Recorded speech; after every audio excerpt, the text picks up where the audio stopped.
Bismillahirrahmanirrahim. Assalamualaikum warahmatullahi taala wabarakatuh. Pada teman-teman pelayar-pelayar yang saya kasihi, semoga anda semua sihat walafiat. Apa khabar semua? Hari ini 8 hari bulan. Saudara Man JB. Tell me more, insyaAllah. Berakhir derita Man. Saudara Mustafa Ilyas. Man pergi ke mana tu nak kereta tu Man? Saudara Ar-Rashid, Saudara Mat Noh, Saudara Azwa, Saudara Mat Kilau Pahang, Saudara Mustafa Ilyas, Saudara Kamaluddin, Linda Din. Waalaikumsalam. Rubidin, apa khabar Bi? Sihat? Saya mendoakan saudara Puan bahagia, saudara Ibrahim Cik Muda, saudara Mak Effendi daripada Kelantan, saudara Mak Fauzi, saudara Abu Samah, saudara Amir Daulah daripada Sabah. Terima kasih kerana hadir. Emre Juna, saudara Jailani Ishak, Jai Zara, Azhar Ha dari Kota Baru, Hafazah Abu Bakar, apa khabar? Zubaidi, Waalaikumsalam. Raja Kamal, Raja Bazian, apa khabar bagus? Semoga sihat. Amaluddin, Segi, Rusni Korengot, apa khabar saudara? Puan Rusni, Salim Yasin, Lina Selina, Samsul Anwar, Muhammad Nawawi, Farida Idan, Haji Kamlun Haji Pasal, Syarifuddin Syahri. Moga sihat-sihat. Saya juga mendoakan saudara juga begitu. Saudara Hafiz Wan Basirun. Terima kasih Bi. Moga sihat. Mak Otai, Yang Maya, Ismail Rashid, Rosli Bad, Fazlah Mai, Abdul Rahim Rasul, Osman Kamarudin, Mak Ruslan, Mak Zaidi dan teman-teman sekalian. Teruskanlah membantu saya dengan menekankan share dan like supaya memberikan saya semangat berterusan untuk memberi pencerahan saban malam saudara. Hari ini kes baru masih lagi berlegar pada 3,100 orang yang dijangkiti oleh virus corona. Saudara Sijala Said Awang. Jumlah terkumpul sudah mencapai 248,316. Mungkin besok sudah 10 juta. Dan hari ini kematian 13 orang, jumlah kematian sudah 909 orang. Salimah Halimah Hashim. Dan di Sabah, Alhamdulillah, Sabah naik balik lah rupanya. Daripada 169 semalam, hari ini naik 180. Di Labuan juga naik 10 orang. Di Sarawak juga meningkat. Semalam 84, hari ini 111. Begitu juga di Kedah. Semalam cek 37. Lani 59 hari ini. Di Penang ada penurunan tapi 100 lebih. Semalam 209, hari ini 119. Masih lagi tak ceroy. Mami. Mamu. Mama. Di Perak, Alhamdulillah, terus menurun. Daripada 72, hari ini 40. Di Selangor juga Alhamdulillah. Tapi tidaklah begitu memberansangkan. Sebab semalam 1,156, hari ini 862. Alhamdulillah. Di Kuala Lumpur pula dia meningkat. Semalam 295, hari ini 422 yang dijangkiti oleh virus corona. Putrajaya 10 orang meningkat 2 orang. Negeri Sembilan kurang. Semalam 104, hari ini 99. Di Melaka turun tapi masih lagi angkanya 203. Semalam 344, hari ini 203. Johor meningkat balik. Sebab itu saya katakan di Johor berhati-hati saudara turun pun banyak naik juga kan. Sebab semalam 490, hari ini 521 orang. Di Pahang juga meningkat, semalam 28, hari ini 32. Di Terengganu juga meningkat, semalam 30, hari ini 34. Di Kelantan juga meningkat Saudara Azmi. Daripada 30 semalam, hari ini naik 62. Dan Alhamdulillah, kerinduan kita semoga dapat bertahan terus di Perlis. Hari ini Perlis kembali sifar COVID-19. Jadi keep it up, teruskanlah supaya di Perlis ini sifar virus corona. Saudara, itu laporan tentang COVID-19. Cuma yang saya ketawa tadi, saya ada teman, Saudara Jamil Rikin kat saya, dia kata SOP. SOP ini Standard Operation Procedure. Tapi dia kata SOP, semua orang pening. Sekejap okey, sekejap tak okey. Sekejap boleh, sekejap tak boleh. Jadi semua orang pening. Sebab hari ini alhamdulillah di kedai-kedai boleh makan di kedai, tapi sekarang untuk 2 orang saja. Tak tahulah macam mana pihak pimpinan negara kita mengendalikan COVID ini. SOP-nya asalkan jangan semua orang pening sudahlah. Okey saudara, e-commerce hari ini saudara boleh berhubung dengan saudara Azhar 01133041241241. Jangan lupa baru berda, jangan lupa rendang tok, jangan lupa buku-buku saya. Azhar 01133041241241. Dan jangan lupa menantu saya 017-711-4300 Siti Fareha, dendeng manis Siti Fareha. Begitu juga kalau nak buah-buahan segar, hubungi Syauqi 012-357-5703.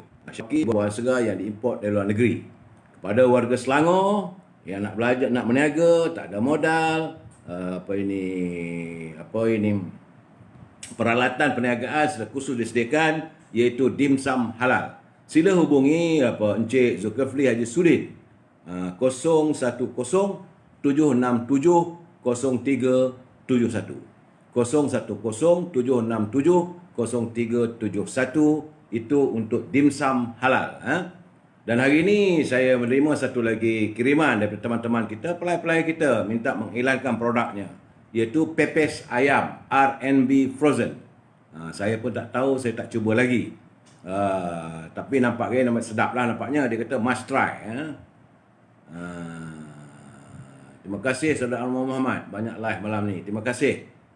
Jadi ini pepes ayam R&B frozen boleh berhubung dengan 013-872-95889. Must try. Siapa dia? Saya pun nama tak sebut pula sini ni. 013-872-95889, iaitu untuk pepes ayam R&B frozen. Setakat ini itu saja. Jadi saudara kalau ada produk, sila hubungi Azhar ataupun Siti Fareha untuk saya mewawarkan produk saudara. Dan sebagaimana saya katakan semalam, 2 hari lepas pun saya katakan bahawa cara terbaik kita untuk memutuskan jaringan ini hanyalah kuasanya ada di tangan Allah SWT. Kita harus berdoa. Daripada saudara Azmi dari Kelantan, dia kirim kat saya, dia kata betul lah apa yang saya wawarkan 2-3 malam lepas. Kerana katanya Dewan Senat Amerika memang ada dalam wall. Dewan Senat di Amerika sebelum dia nak memulakan dia punya persidangan parlimennya, dia menjemput imam untuk membacakan doa. Ternyata Islam itu hebat. Macam mana yang kita nak nafikan? Jadi rasanya katanya banyak negara telah menjemput imam-imam untuk membaca doa untuk mendapat restu dan rahmat daripada Allah Subhanahu Wa Taala.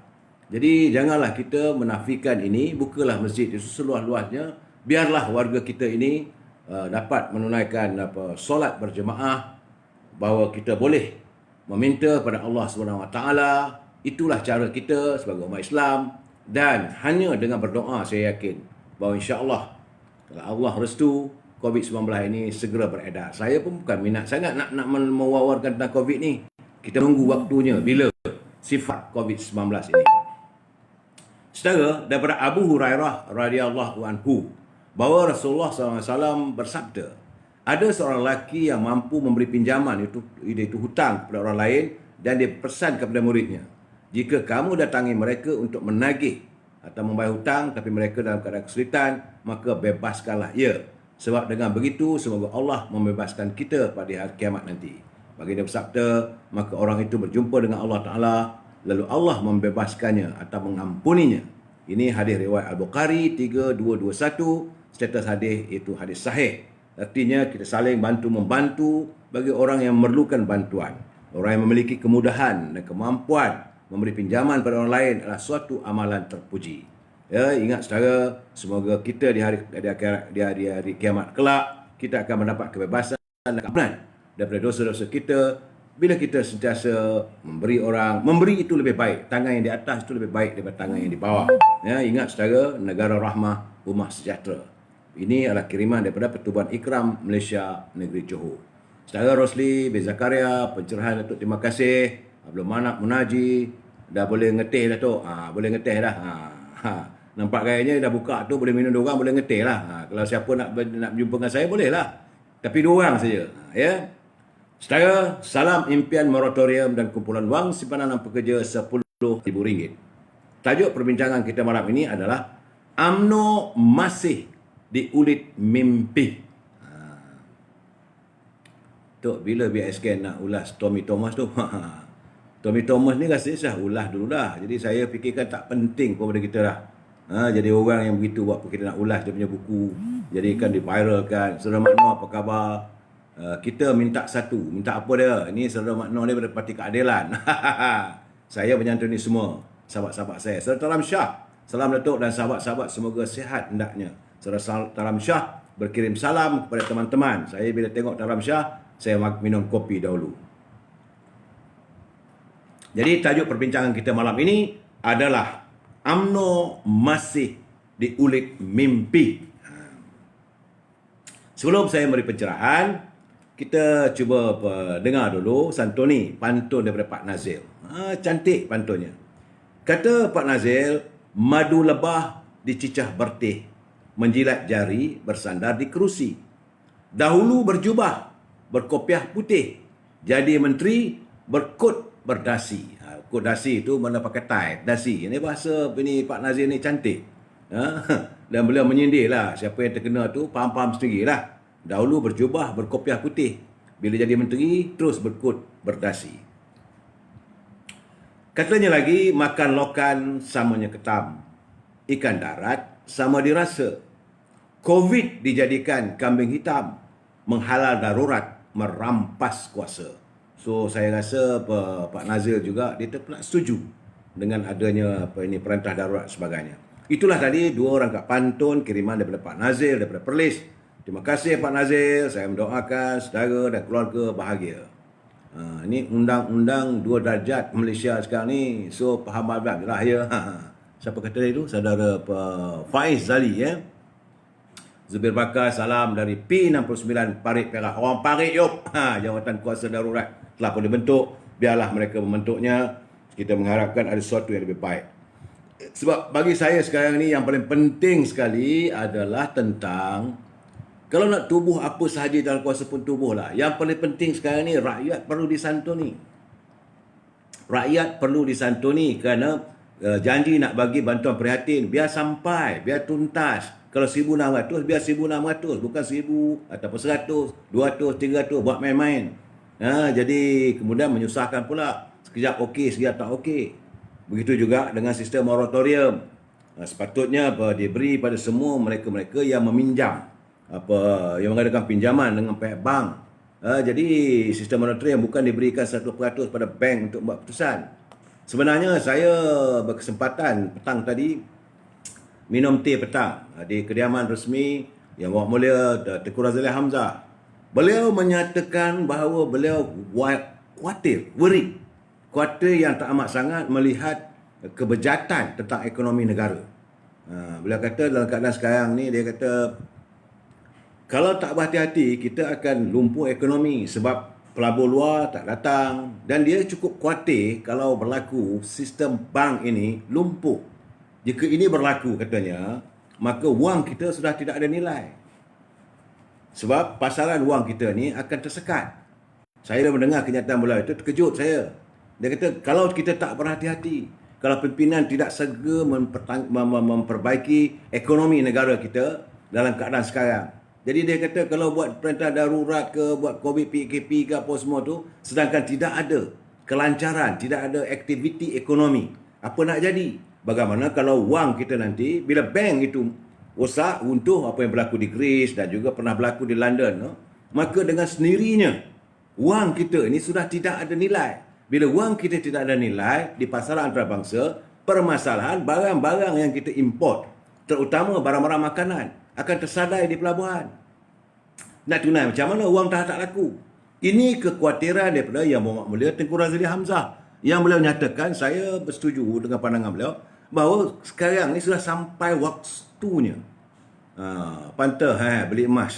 Sudah sampai waktunya pimpinan segera memikirkan soal ekonomi. Bukan berpolitik, tak habis-habis berpolitik, politik.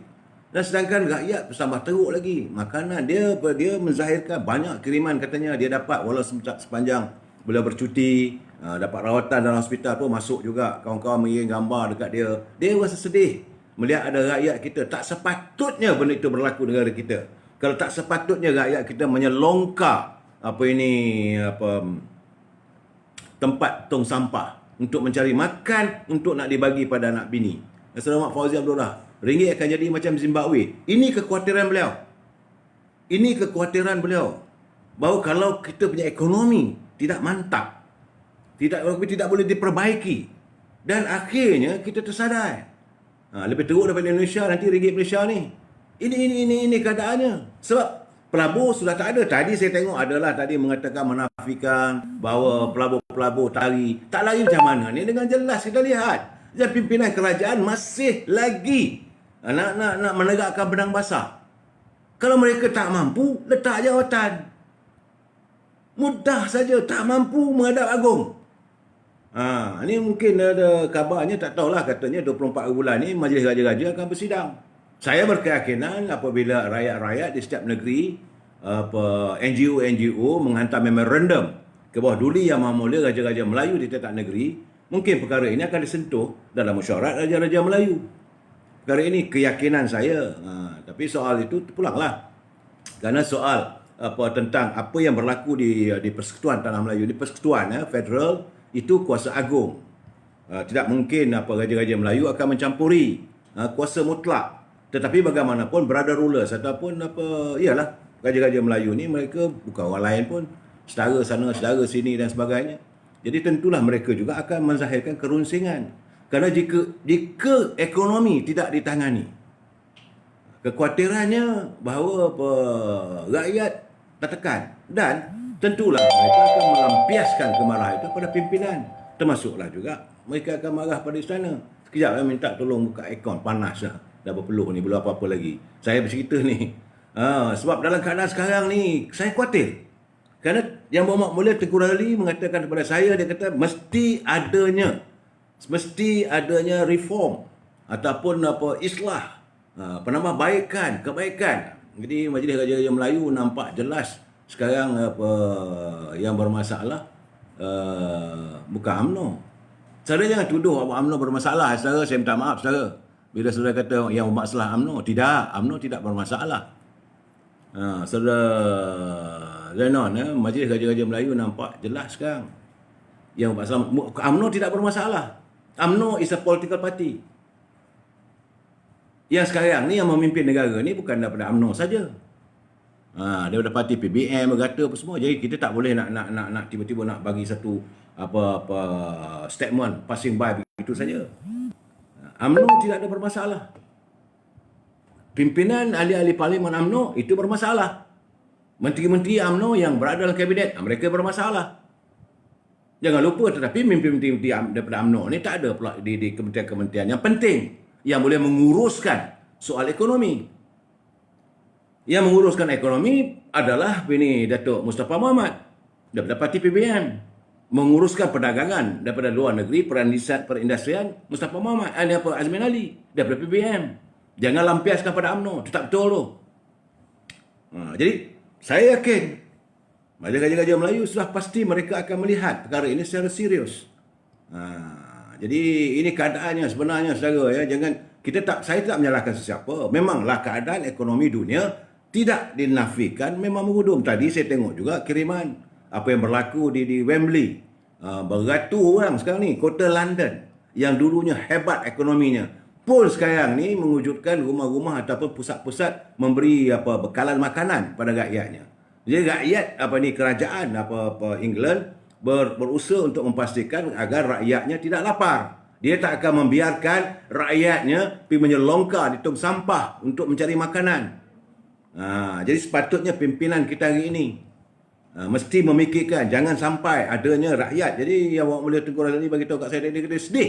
Bila amat sedih. Muhammad Azwar, ini bukan soal tua saudara Mito BT. Ini bukan soal usia. Kenapa kita harus melampiaskan dengan Pak? Kalau saya kata umur 83 tahun, bidan 93 tahun. Tak payahlah saudara ini usaha begitu. Saya yang paling penting sekarang ni pemikiran beliau. Sebab itu saya tadi bila dijemput untuk minum teh dengan beliau, saya tanya aku macam mana keadaan. Dia bukan satu orang yang ketagih nakkan jawatan. Dia bukan adalah seorang orang yang nak berlumur-lumur nak dapat jawatan. Tak ada. Dia cuma menzahirkan. Dan malangnya fikiran beliau ini tidak mahu dia ambil kira. Tidak mahu dia ajak berunding. Sebab pengalaman yang dia ada. Beliau juga mengalami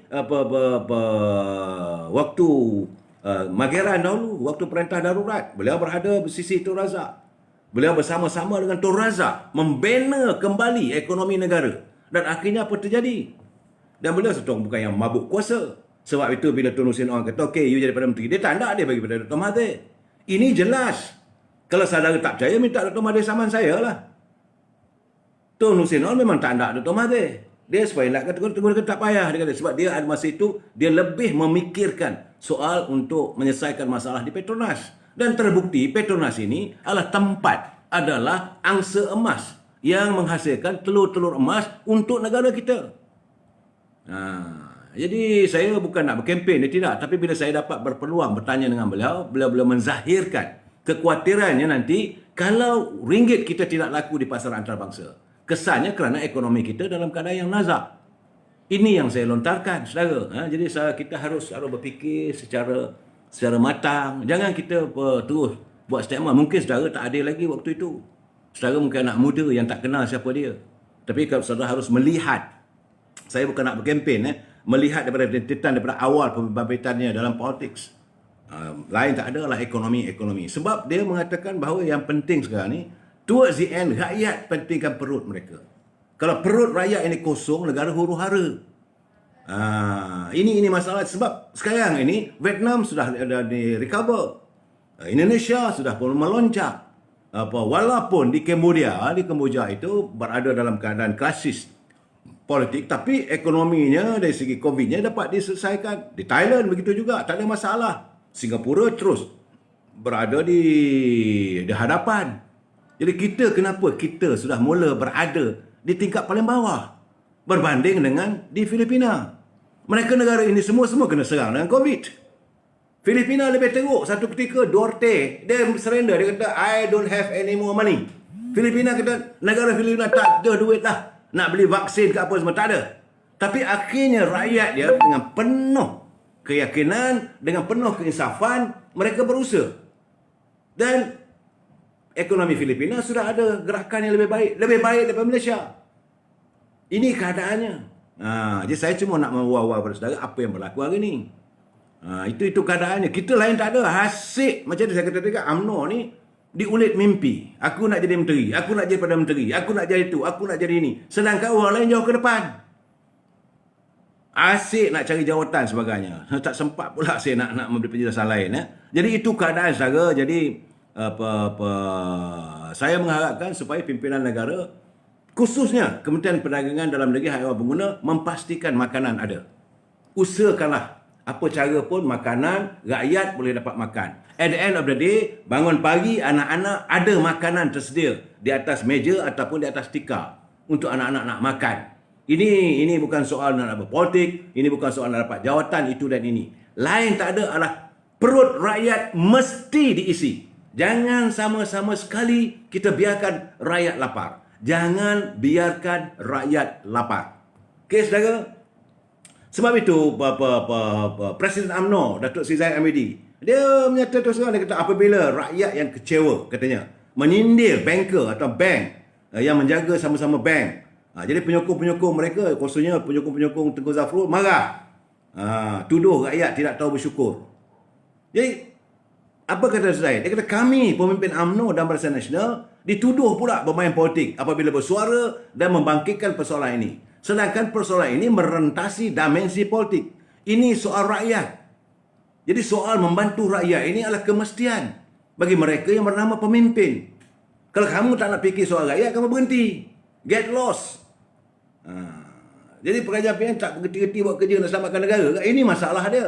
Siapa dari saudara tadi? Saudara Dian Shah. Ini masalah dia.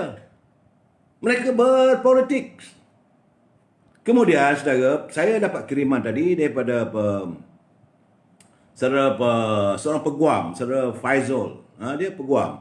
Dia cakap terang, dia kata Assalamualaikum, dia kata Alhamdulillah lah, dia kata isteri dia ambil keperluan sebarang kerja, responnya dapatlah.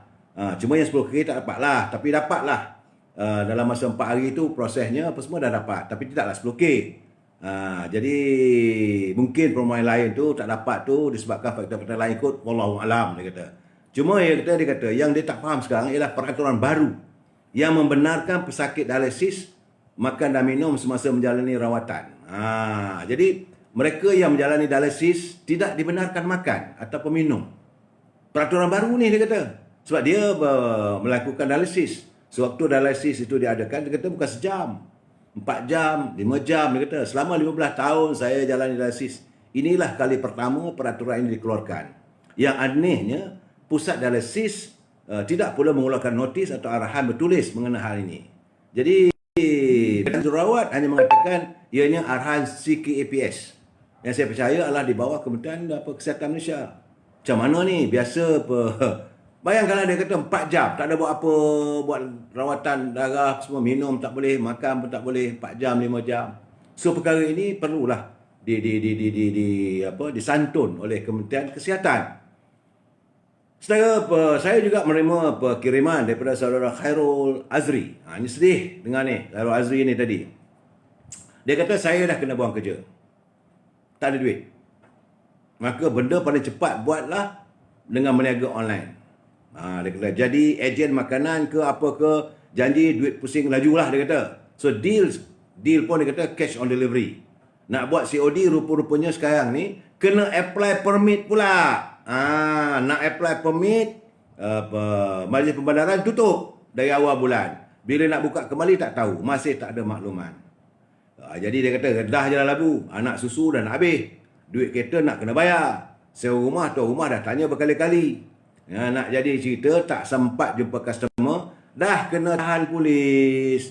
Untung RM3, cash on delivery RM5, saman RM1,000. Inilah dia budi bicara yang dicanangkan. Budi bicara yang mengelirukan bukan saja rakyat, tapi 100,000 anggota lapangan. Maka saudara Khairul ni dia kata dia dah kena buang kerja. Jadi apa dia buat? Dia mengusahakan makanan apa semua online. Macam saya sebut tadi lah. Rupanya kena ada permit. Aduhai, kenapalah menyusahkan rakyat? Saudara Ismail Ali, 26 bulan Februari ni. Apa dia saudara Ismail? Vaksin. Vaksin sampai. Tak tahulah. Kita berdoa pada Allah SWT lah, itu yang terbaik. Sebab saya bertanya juga dengan beliau.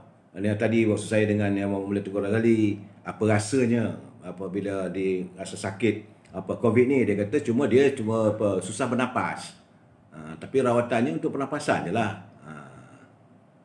Saudara Ismail Hussein, jangan saudara menyindir saya. Saya tak ada niat langsung saudara Ismail Hussein untuk jadi itu, jadi ini. Saya dah cakap berkali-kali, saya apa pun kalau kerajaan berubah ke, siapa pun jadi Perdana Menteri, saya memilih untuk menjadi juru bicara rakyat.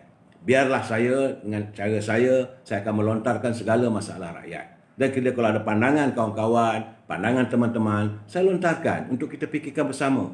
Kita bukan nak buat layar buruk, kita bukan nak cari musuh. Ya, memang saya tahu, saya tidak disenangi oleh mereka-mereka, penyokong-penyokong daripada parti PPM. Saya tahu. Kerana saya, of course, akan mempertahankan UMNO. Dan juga bila saya melihat bahawa kepimpinan tidak melaksanakan apa yang diharapkan.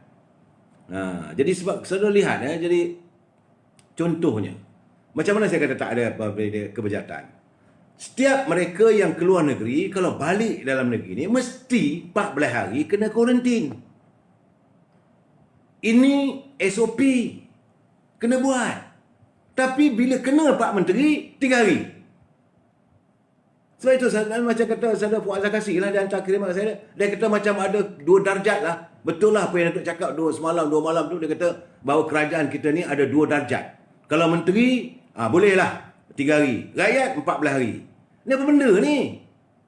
Ada pula kiriman dari saya pun ketawa senyum masa saya tengok kiriman tu. Dia kata gamaknya lah. Menterinya darah dia tak sama dengan darah rakyat. Jadi menteri ni darahnya darah jin. Ada jin tu cepat baik 3 hari. Tak, ini apa-apa satu permasalahan di mana mereka mewujudkan SOP atau peraturan tapi mereka langgar. Kita harus menyuarakan. Takkan saya menyuarakan ini? Salah bagi saya.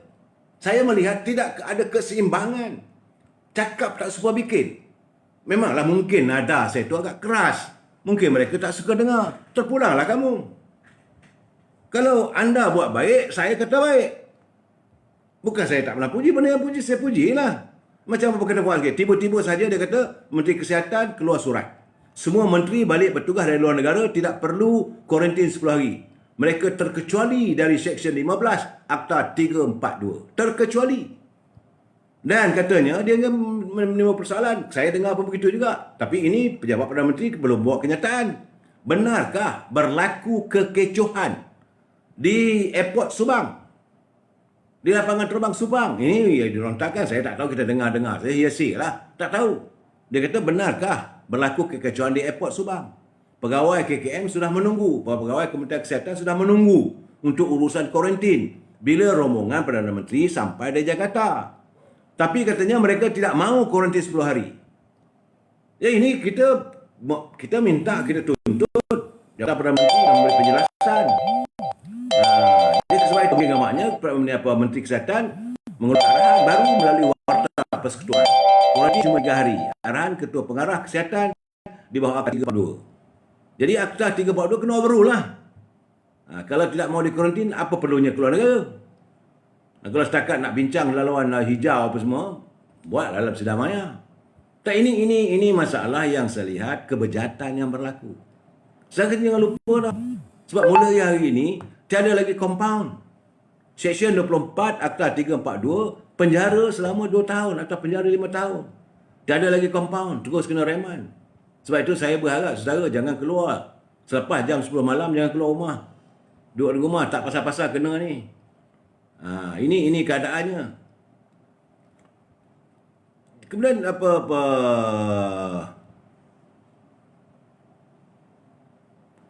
yang mengherankan kita apabila pihak menteri kerajaan mengeluarkan arahan tak boleh berkumpul lebih daripada 3 atau 4 orang. Untuk makan-makan hari raya tahun baru Cina ni 15 orang. Tetapi saya tengoklah di Gombak 500 orang. Azmin Ali hadir dalam majlis. Boleh. Orang nak kahwin tak boleh. Ini yang kita rasa hairan. Menteri boleh buat. What so special about him? Hanya kerana nak cari ini keberuntungan politik. Dia hitam. Dia hitam Johor, rakyat semua disuruh duduk rumah. Kalau keluar SOP-nya RM1,000. Tapi mereka boleh buat macam-macam. Ada walkabout lah. Jadi apa ni kerajaan abah kau ni? Gambar-gambar tersiar dalam ini laman-laman maya. Saya baca sikitlah daripada tulisan daripada Dr. Azmi Airil Oseda. Dia kata Perdana Menteri meninggalkan negara dalam darurat. Amat memalukan. Menurut Perlembagaan Malaysia, darurat adalah keadaan berkaitan masalah keselamatan, ekonomi dan ketentaman awam yang tidak dapat dikawal oleh pentadbiran biasa. Walaupun keadaan dapat dikawal dengan pentadbiran biasa bagi hal pandemik dengan langkah-langkah perintah kawalan pergerakan, penguatkuasaan SOP, program vaksin dan seumpamanya, Tan Sri Muhyiddin menekankan Yang Dipertuan Agong untuk mengisytiharkan darurat. Mana dinasihatkan? Ia bukan untuk kepentingan rakyat tapi kepentingan peribadi. Kerana katanya gergasi korporat sudah berpindah. Ada ke Indonesia, Singapura. Jadi okeylah, sekarang ni dia menang lah. Jadi dalam keadaan begitu, bila mageran, darurat diwujudkan apa semua tu, mereka sibuk sekarang ni mencetak, membuat persiapan untuk pilihan raya umum. Dia lupa kesan daripada kita mengadakan darurat PKP ini. Pengangguran di Malaysia sekarang ni meningkat kepada 772,900 orang. Sekarang ni pengangguran itu meningkat. Peningkatan ini pada kadar 48% pada Disember yang baru lalu. Disember 2020. Ini bukan saya mengeluarkannya, ini adalah perangkaan terkini daripada Jabatan Perangkaan Malaysia, DOSM. Menurut Ketua Perangkawan Malaysia, Datuk Seri Dr. Muhammad Uzair Mahidin, bilangan penduduk bekerja pada Disember 2020 meningkat cuma 0.1%. atau 9,300 orang kepada 15.22 juta orang selepas mencatatkan penurunan kecil pada bulan sebelumnya. Nisbah guna tenaga kepada penduduk yang menunjukkan kemampuan ekonomi untuk mewujudkan pekerjaan kekal pada 65.1%. Artinya tak ada peluang pekerjaan. Ini yang kita harus sedar. Jadi pimpinan negara kena cari jalan lah, kena ikhtiar. Berusahalah kamu untuk mikirkan soal rakyat. Kalau tak ada kerja, mana nak datang duit?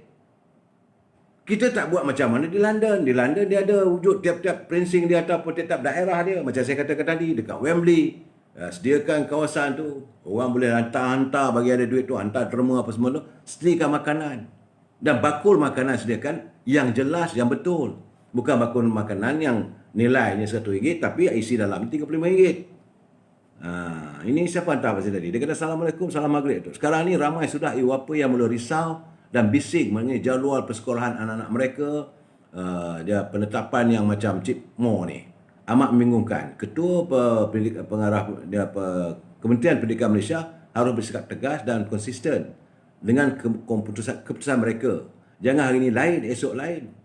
Tarikh sekian, sekolah sekian akan dibuka, tapi tak buka. Jadi ibu bapa juga susah runsing. Dan ini bila kita buat perintah darurat, kawalan pergerakan dan sebagainya, ini semua ada dia punya timbal balas. Ini ada kesannya. Jadi Kementerian Pendidikan Malaysia kena memikirkan. Begitu juga Kementerian Pengajian Tinggi kena memikirkan student-student ni ke mana ni? Sebab sampai bila?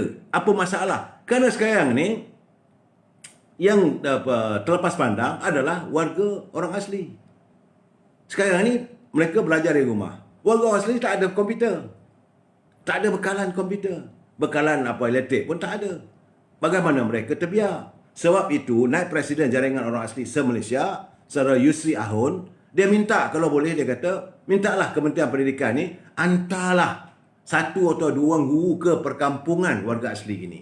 Tak apalah dia kata, untuk tinggal situ mereka akan sediakan tempat tinggal. Keselamatannya akan dijamin. Semata-mata untuk memastikan anak-anak mereka ini mendapat pengetahuan, ilmu pengetahuan. Adakah ini dibincangkan? Jangan terlepas pandang. Kita ni tak boleh negara ni kena ingat semua aspek. Kita kena lihat semua aspek. Aspek pendidikan apa semua. Ini keadaannya. Sebab itu saya kadang-kadang ketawa jugalah. Saudara Muazmi dari Kota Baru. Dia hantar kat saya, dia kata, UMNO ni dia kata bukan parti yang gila kuasa. UMNO tidak gila kuasa. Cuma UMNO ni gila kerana beri kuasa pada parti yang minoriti. Itu betul kita. Saya pun setuju juga lah. Kita ada kuasa, kita bagi pada orang yang kecil berkuasa. Kerana frontliner kita ni yang di depan, barisan depan, bermati-matian berusaha untuk melawan COVID-19. Rakyat berhempas pulas mengikut SOP untuk mengelakkan kompaun, takut direman, takut dibawa ke mahkamah sebagainya. Peniaga bergadai kehidupan untuk bertahan. Namun dalam PKP darurat ini, ada pula lah anak-anak yang caranya diam-diam bersiap untuk pilihan raya ketika pihak lain fokus lawan COVID. Seolah-olah mereka telah lupa bagaimana gelombang COVID ketiga ini sedang berlaku. Walau bagaimanapun hari ini dalam internet, saya ketawa juga, senyum sinis. Iaitu nama 2 orang yang disebut oleh Malaysia Kini, dia kata yang popular dalam internet. Satu, Dr. Adham Baba. Dr. Adham Baba jadi popular kena serang. Kena serang dengan apa-apa Selamat Fauzi kena serang oleh ketidaktentuan dasar-dasar berhubung dengan COVID-19 ini. Itu Dr. Adham. Dan satu lagi Menteri Kebajikan Wanita, Kebajikan Masyarakat dan Haiwan Wanita, iaitu Rina Harun. Dia kata ramai warganet kan ini masuk memberi pandangan dan sebagainya, kerana kali ini kemunculan Rina Harun sudah berubah. Selepas dia dapat rawatan COVID apa semua, dia sudah berubah jadi anggun dan langsing. Tidaklah seperti dulu. Itu. Jadi salah seorang pengguna Twitter dengan nama Reja92 berkata, inspired by Rina Harun. If she could do it, I should be able to do it. Jadi dia dapat kasih bagaimana Rina Harun boleh menguruskan badannya. Dah cantik. Saudara Mak Fauzi Abdullah. Rina Harun dah berada ni. Mak Rejab pula dah membosankan. Bagaimanapun kita yang baik kita baik. Saya tak ada langsung. Kita hidup dalam dunia dimensi ni, betul. Jadi itulah apa yang berlaku dalam internet organik ini. Banyak bercerita tentang Rina Harun kerana penampilannya. Tapi bagaimanapun saya bersetuju dengan kiriman saudara Adi Awang dari Sarawak. Dia kata Assalamualaikum, dia kata seperti yang Datuk wawarkan semalam 2 yang lalu, bahawa genderang perang pilihan raya sudah bermula. Seperti MP-MP ni, ahli-ahli parlimen, parti Cap Bunga sudah turun padang. Mereka mengadakan walkabout. Jadi musim PKP ni dah tolak ke tepi. Ahli-ahli parlimen UMNO masih dibuat MMP. Jadi bila nak menang? Bila nak menang kelak, dapat ke jadi menteri atau boleh jadi pengurusi JSC. Jadi bermimpi ahli-ahli parlimen, dan mereka merasakan bahawa mereka akan dipilih sekali lagi. Wallahu a'lam bisawab. Orang lain sudah turun ke gelanggang. Parti-parti daripada PBBM. Mereka tahu bahawa mereka sedang dalam tenat. Mereka tenat untuk menghadapi pilihan, tapi mereka berusaha. Sebab itu tular gambar apa semua, mereka dah cetak dia punya poster dan ada dia punya pelbagai aktiviti. Sebab itu Awang kata sudahlah tu jangan ingat bila dah penamaan calon kelak baru nak jumpa rakyat. Buat janji-janji sejuta mimpi. Pengundi dan rakyat takkan mau ditipu lagi. Ini benar. Rakyat pengundi kali ini tidak akan redha untuk kamu menipu lagi. Janji 1000 mimpi diorang tak pakai dah. Saya khawatir sebenarnya. Tadi saya lontarkan pandangan saya bersama Yang Berhormat Tengku Razali. Saya kata dalam keadaan sekarang ni, saya melihat sebenarnya bahawa kesan daripada UMNO yang masih lagi mempertahankan dan tak mau keluar daripada kerajaan Perikatan Nasional, maka rakyat akan hukum dengan wakil kerajaan UMNO sekali. Kalau mereka ini juga sekali lagi diturunkan untuk bertanding, maka rakyat akan tolak. Dan ini akan memberi peluang kepada parti lain untuk memenangi. Untuk rakyat menerima Perikatan Nasional, tidak ada lagi. Tak ada dalam kamus. Kamus politik rakyat hari ini, mereka tak boleh. Buatlah macam mana pun. Kamu berilah wang macam mana pun. Kamu berilah peruntukan macam mana pun. Kalau 1-2 hari ni ataupun sebulan 2 ni diadakan pilihan raya umum, memang bungkus wuyuk seruyuk-wuyuknya. Parti PBM ini, kamu bersandarlah dengan PAS. Pengundi PAS tak akan membantu. Warga PAS tidak redha untuk mereka diperkudakan. Apatah lagi, UMNO sudah tarik diri. Dan jika ini berlaku, kerana UMNO ni nak dilihat asosiasinya bersama-sama dengan PBM, dengan UMNO sendiri pun rakyat akan tolak. Sebab itu kita kena berhenti daripada mimpi-mimpi indah. Sebab apa yang Tazi Anwar Musa kata, bahawa kita ni kalau kita tak ada PBM ini, maka kita akan kalah. Saya katakan bukan kita akan kalah, confirm kalah kalau dengan PBM. Confirm kalah. Sebab rakyat tak boleh tahan lagi. Kehidupan mereka tidak disantuni oleh pimpinan. Jadi apa dosa rakyat? Apakah selama hari ini rakyat memberi undi kepada mereka, mereka menyantuni rakyat? Bila datang dari Cina, datang bawa bil limau. Tidak cukup dengan limau. Tidak cukup hanya sekadar dengan seuncang beras dan kamu membawa 1000 harapan. Tak maunya. Tidak akan berlaku. Saya baca juga tulisan daripada Datuk Khalid Nordin. Dan menzahirkan, dia kata dia membidaslah apa yang nyatakan oleh Tan Sri Anwar Musa. Memang betul pun, tak sepatutnya kamu menceritakan apa semua di luar. Tak sepatutnya kamu belum bertanding lagi, belum masuk gelanggang dan mengaku kalah. UMNO tidak pernah pun mengharapkan daripada orang lain untuk membantu. Tak ada. Sejak UMNO Barisan Nasional bertanding. Sebab itu orang kata kita ni bongkak. Kita bukan bongkak, kita bukan sombong. Kita melihat daripada realiti. Dan hari ini, rakyat sudah melihat bahawa okey, mereka dah cuba untuk memilih Pakatan Harapan. Alright. Dari segi rakyat, dah cuba, dah rasa 22 bulan Pakatan Harapan memerintah. Dan kehidupan mereka begitu tenat setenat-tenatnya. Sebab itu mereka mendambakan kepimpinan daripada UMNO Barisan Nasional. Dan mereka bahagia dan gembira apabila melihat UMNO bertaut pula dengan PAS.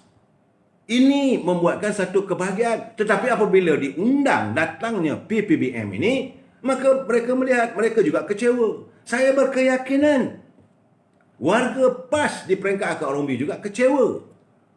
Sini dia siapa ni? Abdullah Hasif Asyif. Datuk, saya perhatikan PAS di Kelantan, Terengganu mungkin boleh bersama PBM, tapi di negeri Pantai Timur tidak begitu. Lihat keputusan PAS Gombak yang itu betul Saudara Hashim, dia kata di Kelantan Pantai Timur mungkinlah, tapi boleh ke PAS memberi kerusi untuk PBM di Kelantan dan di Terengganu? Boleh ke? Saya tidak yakin. Betul, kalau KHSK pun kalah. Macam mana? Nah, ini keadaannya. Jadi keadaan rakyat, jangan sekarang ni rakyat dah celik. Dulu okey, kita depend sebab saya bekas warga wartawan. Jadi dulu kita ada surat khabar. Kalau orang kampung dia baca Usah Melayu. Itu saja atau berita harian. Dan adalah surat khabar yang mingguan macam Akhbar Watan. Jadi kita memberi ulasan, harakah dan sebagainya. Itu dulu, sekarang ni berita di ujung jari. Hari ni kau buat setengah jam lagi satu Malaysia dah tahu. Jadi dalam keadaan begini, rakyat akan menolak seandainya pimpinan UMNO masih lagi bermain, bercanda dengan mimpi indah. Kalau mereka tidak melakukan tindakan sekarang ni, minta maaf. Guyup, saya kata. Dan yang akan mengawal keuntungan, lain tak adalah parti Perikatan ni PKR lah. Sebab itu saya kata berkali-kali. Pilihan Raya Umum kali ke-14, 2018. Okey, waktu itu pilihan raya umum diadakan. Waktu itu Datuk Seri Anwar Ibrahim tidak ada dalam gelanggang. Beliau tidak berada di gelanggang. Hari ini beliau sudah berada di gelanggang. Dia dah keluar daripada penjara. Dan kalau ada pilihan raya, dia akan memimpin Parti Keadilan. Mereka akan ke depan lagi. Jadi warga UMNO ni kena fikir. Datuk, PAS PRU14 cuma menang Pantai Timur je, betul. Benar sebenar-benarnya. Tapi masalahnya sekarang ni, Saudara Supramaniam, JS Supramaniam. Tapi sekarang ni, di Pantai Timur pun kecewa. Warga Pantai Timur pun sekarang ni kecewa dengan setengah pimpinan daripada PAS. Sebab mereka merasakan bahawa takkanlah mereka ini dapat tiket percuma saja asal petani PAS boleh sokong. Tidak jadi begitu. Saya jangan lupa, kemarahan Parti Keadilan di Pantai Timur saya difahamkan sudah semakin mantap. Kalau PAS tidak berhati-hati, mereka juga akan tersingkir kali ini. Jangan lupa bahawa rakyat biasa menolak PAS. Jadi kalau mereka masih lagi, ini sekarang ni saya melihat rakyat tengah marah. Marah kerana, okey, pada masa kita menyokong Tan Sri Muhyiddin untuk membentuk kerajaan, kerajaan Tan Sri Muhyiddin, sebenarnya mereka mencipta kerajaan Perikatan Nasional dan sebagainya. Rakyat melihat tindakan mereka, tindakan pimpinan daripada Parti Pribumi yang menyantuni Azmin Ali bagai anak Arab. Rakyat tak suka. Rakyat tak suka melihat pengkhianat. Sama ada dia khianat dengan parti dia ke soal lain. Tapi kalau kamu sebagai pengkhianat, kamu juga akan mengkhianati harapan rakyat. Dan ini terbukti sampai hari ini. Kalau kamu tak khianat, kamu dah santuni masalah rakyat. Ini kamu tidak santuni masalah rakyat. Kamu terus berpolitik. Kementerian kamu terbiar begitu saja. Dan mungkin KSU ke pegawai-pegawai yang ada di Kementerian Perdagangan Kementerian Perdagangan dan luar negara perniagaan MITI. Mereka juga sendiri kita tunggu-tunggu. Menteri nak kata apa? Mereka nak tunggu ke mana hala tujunya. Where are we heading? Sebab waktu dulu masa Kerajaan Pakatan Harapan, okey, ia dipimpin oleh Darah Liking, anak muda. Okey, Darah Liking daripada Sabah. Mungkin dia tak tahu tentang industries ataupun pelaburan dari luar dan sebagainya. Sebab latar belakang dia adalah orang undang-undang. Okey juga. Bila dah tak ada begitu, gantinya Azmin Ali. Kononnya hebat. Terbukti dia tak hebat mana pun. Tak hebat mana pun. Kononnya dulu bahawa Selangor mempunyai KDNK yang besar. Itu adalah hasil daripada yang diperjuangkan oleh UMNO selama ini. Dan jangan lupa, waktu sebelum dia jadi Perdana Menteri Besar adalah Datuk Khalid Ibrahim. DNA UMNO. Datuk Tan Sri Khalid Ibrahim ini adalah orang yang bersama-sama dengan Yang Berhormat Tengku Razali yang mewujudkan PNB. Jadi pengalaman itu penting. Sekarang ni dah tak ada.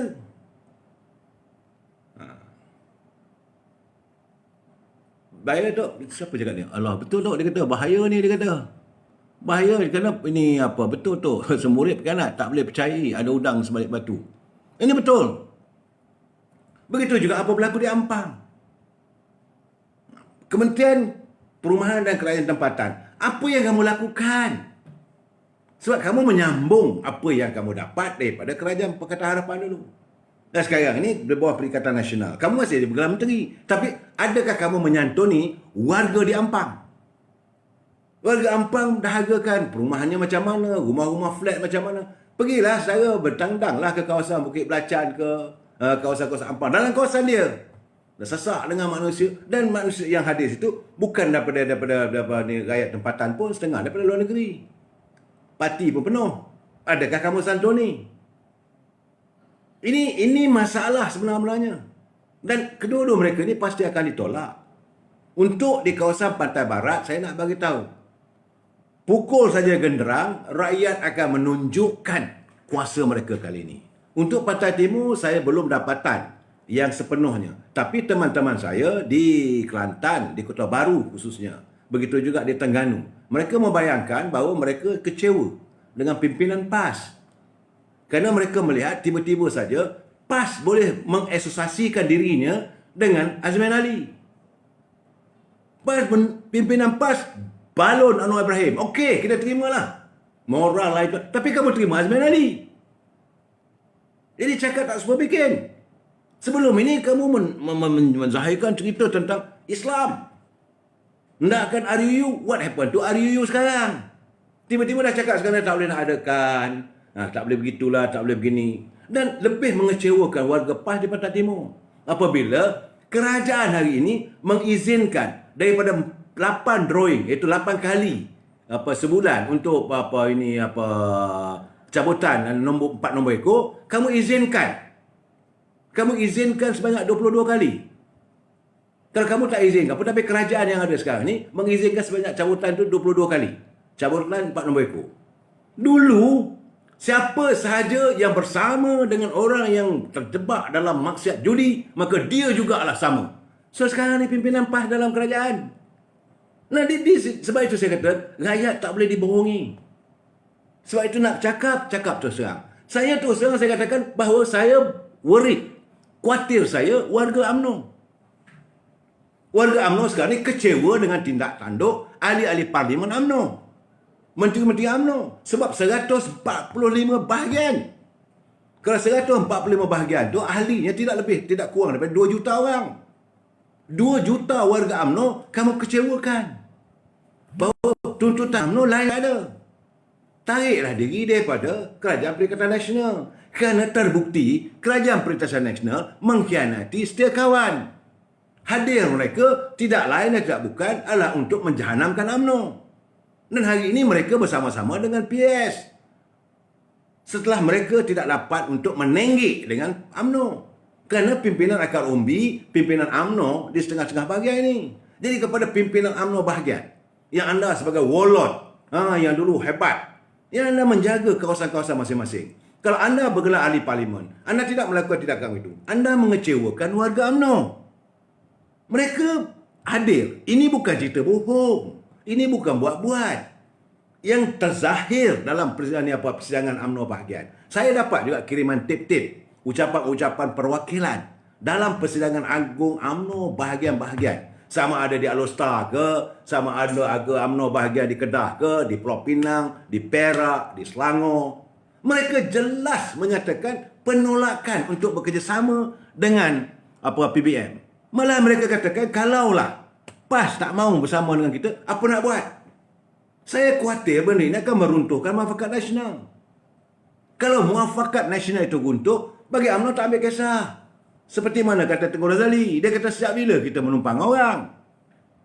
Memanglah cakapnya itu agak nampaklah kita ni ego ataupun sombong. Tidaklah. Tetapi dia kata, kalau kita nak harapkan teman, tapi teman tidak mahu, tak sesuai dengan jiwa kita, macam mana? Saudara Orange berprinsip, orang berprinsip kata PH ikhlas untuk rakyat. Yang buat auna tu Atuk dan PBBM. Saya tidak boleh nak kata apalah sebab anda PH. Partai Harapan. Saya daripada UMNO. Memang saya tahu tiap-tiap parti politik itu lain tak ada adalah untuk mendapat kuasa. Berkali-kali saya katakan, politik is the art of deceiving. Tapi hari ini rakyat menuntut. Kalau kamu mau bermain politiklah secara berprinsip.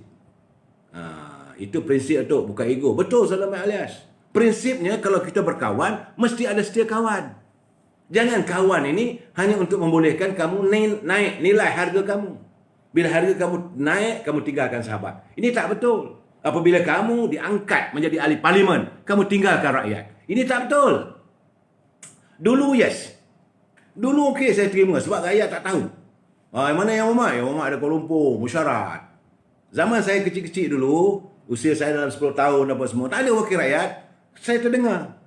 Oh, yang Muhammad dia pergi ke Kuala Lumpur. Orang Perak dia kata, oh, yang Muhammad, ni apa ahli parlimen, dia pergi Kuala Lumpur. Musyarat yuk, musyarat ke parlimen. Oh, ya ke? 2 minggu tak dia Muhammad. Jadi rakyat boleh terima. Not now. Sekarang ni bila berlaku banjir, di mana kamu? Bila berlaku disaster ataupun berlaku kemalangan, di mana kamu? Di saat sekarang ni COVID, rakyat tak ada makanan, di mana kamu? Now, saat ini, di mana ahli-ahli parlimen? Di mana ahli-ahli undang-undang negeri? Kamu sebagai ahli parlimen, wakil rakyat, ada kamu turun santuni? Jangan kamu lepas kepada pemuda saja. Jangan kamu lepaskan pada Puteri UMNO saja. Dan rakyat melihat, wakil rakyat tak betul ni. Kalau begitu, sebab itu hari ini sudah ada usaha-usaha mengatakan, kalau begini lebih baik pemuda je Raja Calon akan datang. Rakyat nak tengok mana muka wakil rakyat. Okey, sekarang COVID.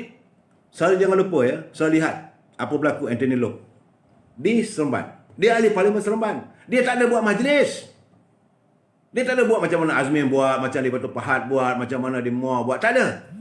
Dia bawa lori, driver depan, dia belakang, satu kawasan perumahan. Seorang-seorang dia angkat 5 tu, Asok, Toke, Bos, Taiko. Ini saya punya gift untuk Tahun Baru Cina. Seorang-seorang. Dia wakil rakyat, dia buat begitu. Jadi, kalau pilihan raya akan datang, tak payah mimpilah untuk kita dapat tawan kawasan Seremban. Saudara Salim tak usah cakap, tak usah fikir.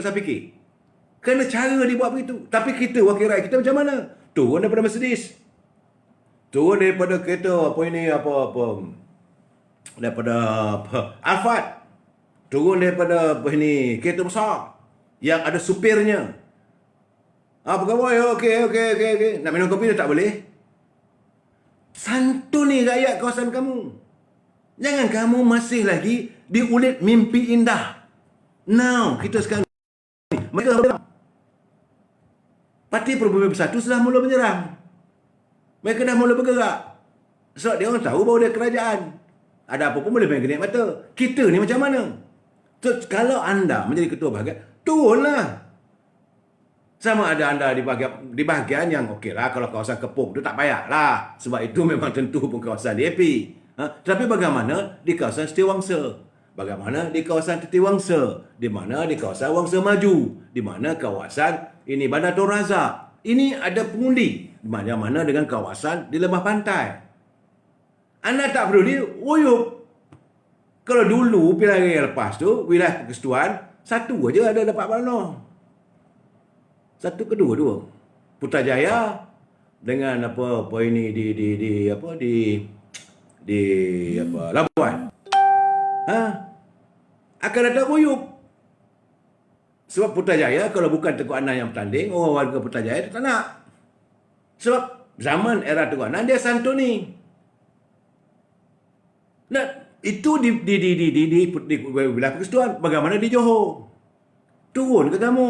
Jangan sedap kamu jadi menteri, kamu tak turun ke kawasan. Saya nak tanya Ketua Wanita Norani. Adakah kamu pergi ke Balik Sulong? Ada berapa ribu pengundi di situ? Ada berapa perkampungan? Sekarang ni musim COVID, tak payahlah pergi masuk pejabat. Tak payahlah, saya tak perlu dilas sekarang ni. Saya tak mau pejabat musim COVID. Saya nak bersama-sama dengan rakyat. Saya harus merasai penderitaan rakyat. Barulah rakyat suka. Ini tidak, kamu di Kuala Lumpur. Dapat gaji, macam saya kata semalam. Cuti pun dapat 100,000 lebih. Boleh claim. Nah, ini rakyat nak tengok kamu sebagai pemimpin. Kamu harus memimpin bukan hanya sekadar tunjuk muka. Sekali-sekala. Harus bersama dengan rakyat. Kerana zaman sekarang ni rakyat susah. Rakyat tengah tenat.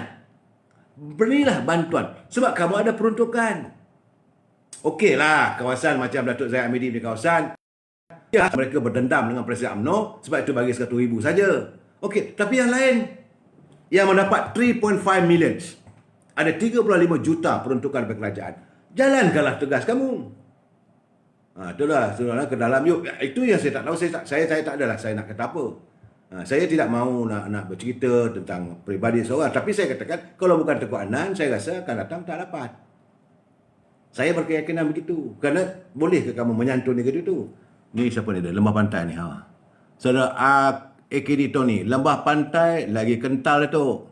Wabi Fahmi memang terbaik. Lembah Kelang susah nak ambil. Senang nak kata kawasan elit memang pembangkang kuat. Tambah lagi keadaan sekarang. UMNO juga dicemuh. Ini yang saya katakan apabila pemimpin tidak turun ke bawah. Tidak turun ke lapangan. Calm down. Now is the time. Kalau kamu masih lagi diulit mimpi indah. Aku akan jadi calon. Kalau aku menang, aku jadi menteri. Nanti aku jadi calon Perdana Menteri. Aku lebih baik dari presiden yang ada. Aku akan bertanding jawatan Presiden UMNO. Forget about it. Forget about it. Ahli UMNO pun dah muak dengan perangai yang sebegitu. Yang kita nak tengok disantuni. Tak perlu nak cerita dengan orang lah masalah dalaman. Ini masalahnya sekarang ni. Yang paling penting, kita jadi data pengundi macam mana? Dah disusunkah jentera kita? Jangan besok, bila sampai pilihan raya besok, anda menangai sekali kedua. Saya melihat dengan jelas bagaimana mereka bergerak. Mana kita punya media sosial? Takkan setiap malam saya seorang terjejit. Lepas tu dengan harap dengan Datuk Lokman. Lepas tu nak kena tangkap. Mana boleh begitu? Datuk Lokman bukan ahli UMNO. Tapi kasih dan sayang ni masih pada UMNO. Demi yang lain, teruskanlah berusaha memenangi hati rakyat. Jangan sampai bila tiba musim pilihan raya, kamu bukan lagi mimpi indah. Kamu akan dihadapkan dengan mimpi-mimpi ngeri. Kita sambung lagi malam besok. Wabillahi taufiq wal hidayah. Assalamualaikum warahmatullahi wabarakatuh. Jumpa lagi. Selamat malam.